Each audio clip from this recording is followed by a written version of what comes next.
Hi, Ann Carrick again at the Film Industry Mixer, this time with Andrew Gernhard, who is with Synthetic Cinema International, and of course you all do production, distribution, sales, and financing. You do it all, in other words. Yeah, you we do it all. everything. We're done. There we go. No, just kidding. Review's done, I'm out.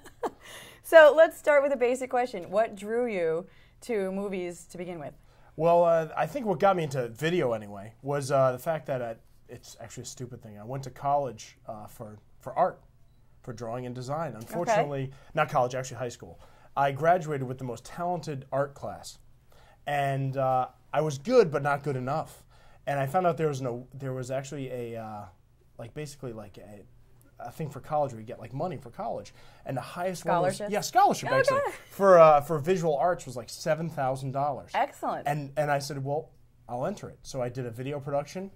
Everybody else won $1,000, $2,000, $3,000. I was the only one who entered video production.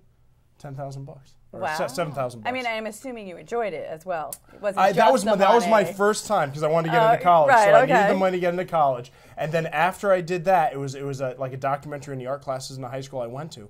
I decided, well, this was kind of fun. Why don't I continue doing some type of video production?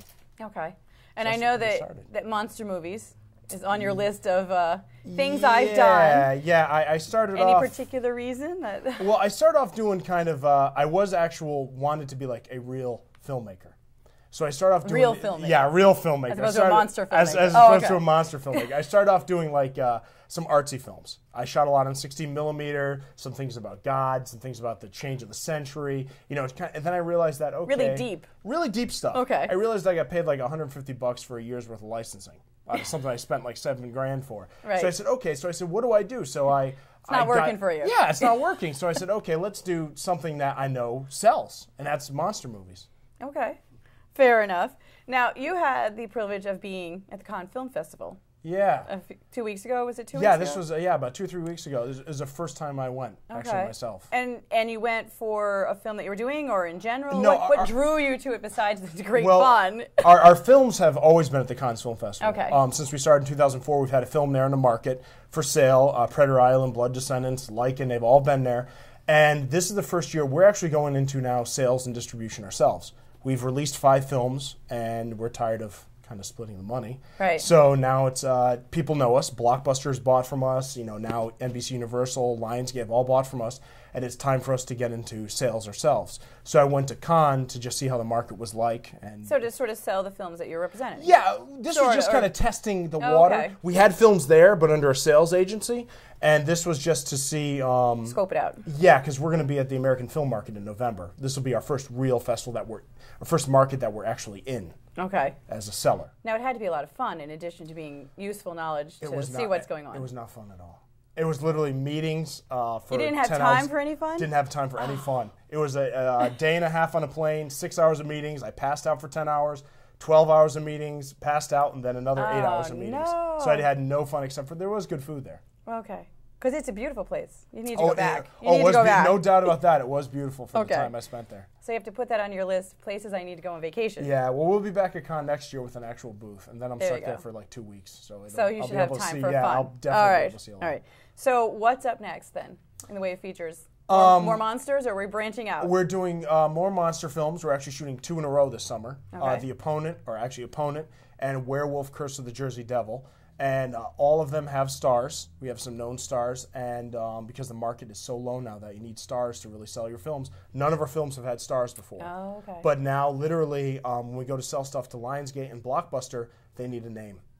It's no more our monsters used to sell our things. Now it's like, first thing they ask before you get a film is, who's in it? Who's in it?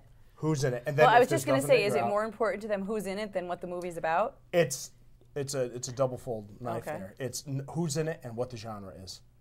It's a little bit both. Okay. So it's a combination. Which was going to be my next question, why the switch to name talent, but I think we've already covered that. Yeah, because we needed to really sell in America. Right. Well, were they selling outside of the United States? Oh, yeah, our latest, I'll say no names, but, no offense to anybody. Yeah, our latest film, Banshee, which was directed by Colin Faze, has already sold about 20 territories. Okay. It's going to be on Chiller, which is owned by NBC Universal. But to get the U.S. market, Sci-fi. you need the names. Yeah. Okay. You need the names to sell major markets now. Okay. So that's a fair thing. Which kind of leads into, you've been working in the independent film genre looking to move into what everybody would call mainstream, or not really? You like the independents? We're kind of indie mainstream. In 2011, we're going to be moving into more mainstream actual action films as opposed to just action monster films. Okay. With some even now, is that in part because of your interest in doing that, or also because it's a better moneymaker? A little bit of both. A little bit of both. I think we always want a new challenge, and we've always set our bars. We've always reached above our bars. Right. So now it's time to really set the bar pretty high. So who would be your all-time action? If you could have their named actor or actress. Oh, actor? Well, actors don't really matter to me. It's just the Well, no, since you need to have name talent, you said to sell them. Well, my favorite movie is Ghostbusters, and they're already doing Ghostbusters 3, so I already missed out. So you can't do that one. Yeah, so you got to come up with another idea for that. I can do Spirit Busters 4 or something like that and make fun of it. So, since you sound like you sort of backed into filmmaking, but it's going well for you, advice to people interested in going into filmmaking, especially those in Connecticut? Well, now admittedly, everybody knows this. The economy's bad. It's a really bad time. So it's hard everywhere. Yeah, my thing right now is to just really hone your craft, make it look as best you can, and then if you can afford a talent, get talent in there because it's right now anyway. It's the only way you're going to sell your film. Okay, so it has to look professional, and you need some names. Yes. Okay. And everybody's looking for work now, so definitely go after even the actors. people with names? Even the people with names are looking for work. How big a name do you have to be? It varies. We got Roddy Piper in our next film, and we're talking to a bunch of other people. We're looking for TV names and some action names. All right. Well, thank you. We are out of time, but it's great to talk to you, Andrew. Good luck Thanks with all those films. Okay. Thanks.